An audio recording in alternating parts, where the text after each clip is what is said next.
Good morning class. बेटे आज हम पढ़ेंगे पाठ 4 के प्रश्न उत्तर। और हमारे पाठ का नाम है वह डॉक्टर बाबू।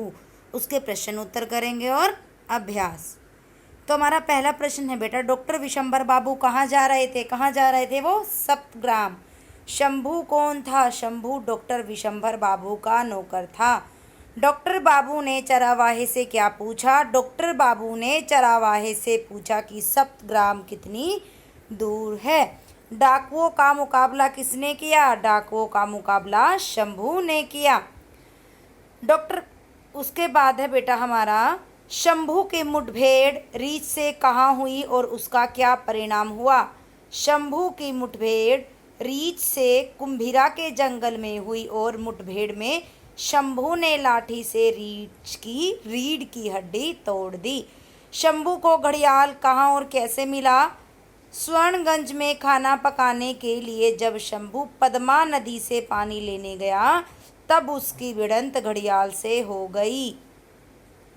चरावाहे से चेतावनी पाकर भी डॉक्टर बाबू क्यों नहीं रुक रहे थे? चरावाहे से चेतावनी पाकर भी डॉक्टर बाबू इसलिए नहीं रुक रहे थे क्योंकि रोगी कष्ट में था। उन्हें रोगी को देखने के लिए जाना था ना, इसलिए वो नहीं रुक रहे थे। आगे शंभू के चरित्र की दो विशेषताएं लिखे। शंभू वफादार बहादुर व्यक्ति था और क्या था दूसरा? शंभू वफादार भी था। डॉक्टर बाबू ने डाकुओं को पट्टियां क्यों बांधी होंगी?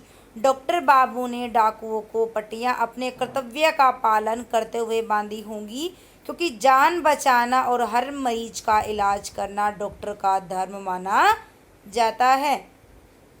यहाँ से बेटे हमारे एक्सरसाइज के प्रश्न तो स्टार्ट होते हैं। शंभू किस नदी में पानी लेने के लिए गया था? कहाँ गए थे पानी लेने के लिए? वो पद्मा नदी में। डॉक्टर बाबू को रात में जंगल में क्यों रुकना पड़ा? क्योंकि पालकी का डंडा टूट गया था। कौन झुरमुट में जाकर छिप गया? बख्शी। आगे किसने कहा? किससे कहा? जी वह तो लगभग 7 कोस होगा। किसने कहा था ये बात? चरावाहे ने विशंबर बाबू से बोली थी ये बात। मैं हूं ना डर किस बात का, ये शंभू ने डॉक्टर विशंबर से बोली थी। अब झटपट दवाइयों की पिटारी निकालो। डॉक्टर विशंबर ने किसको बोली थी ये बात? शंभू से। आगे है, अब आप निम्नलिखित को शुद्ध करके लिखोगे बेटा। जो शब्द दिए गए ना यहाँ पर उनको शुद्ध करके लिखना है। घड़ी, घड़ियाल, अड़े घड़ियाल, डंडा, चढ़ाई बेटा बिल्कुल ठीक लिखा हुआ है यहाँ पर। डॉक्टर, डोर, ढंग, ककड़ी, ढक्कन। आगे है, उच्चारण पहचान कर अनुस्वार तथा अनुनासिक लगाना है। अनुस्वार क्या होता है बेटा? जो हमारी बिंदी होती है। अनुनासिक चंद्र बिंदु होता है, ठीक है।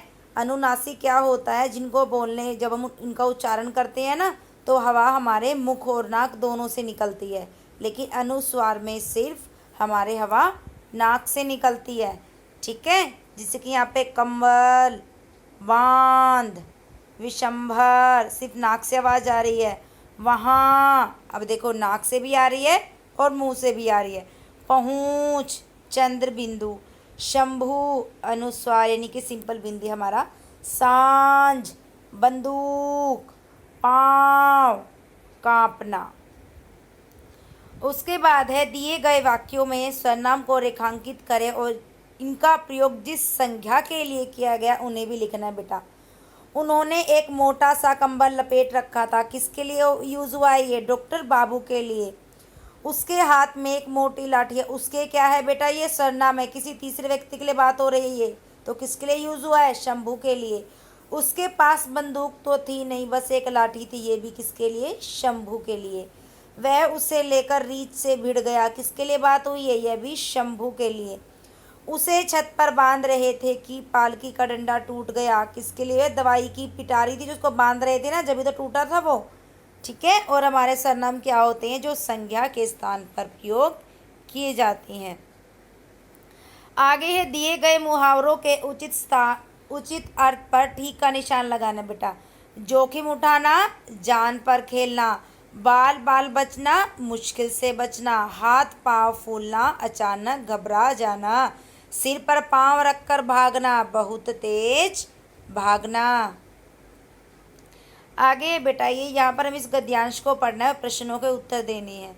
कुछ लोगों की लड़ाई का ढंग निराला होता है, वे बंदूक या तलवार से नहीं लड़ते, उनके विचार में किसी को चोट पहुंचाकर काम पूरा किया तो क्या लाभ। उनका मत है कि अगर कोई बात गलत है तो उसे मत मानो, उसके लिए भले ही सजा मिले तो खुशी से सहो, इससे सजा देने वाले का मन बदल जाएगा। महात्मा गांधी की लड़ाई का भी यही ढंग था, सत्य के लिए किसी दूसरे को बिना चोट पहुंचाए लड़ने को गांधी जी सत्याग्रह कहते थे। तो कुछ लोगों का लड़ाई का ढंग किस प्रकार निराला होता है।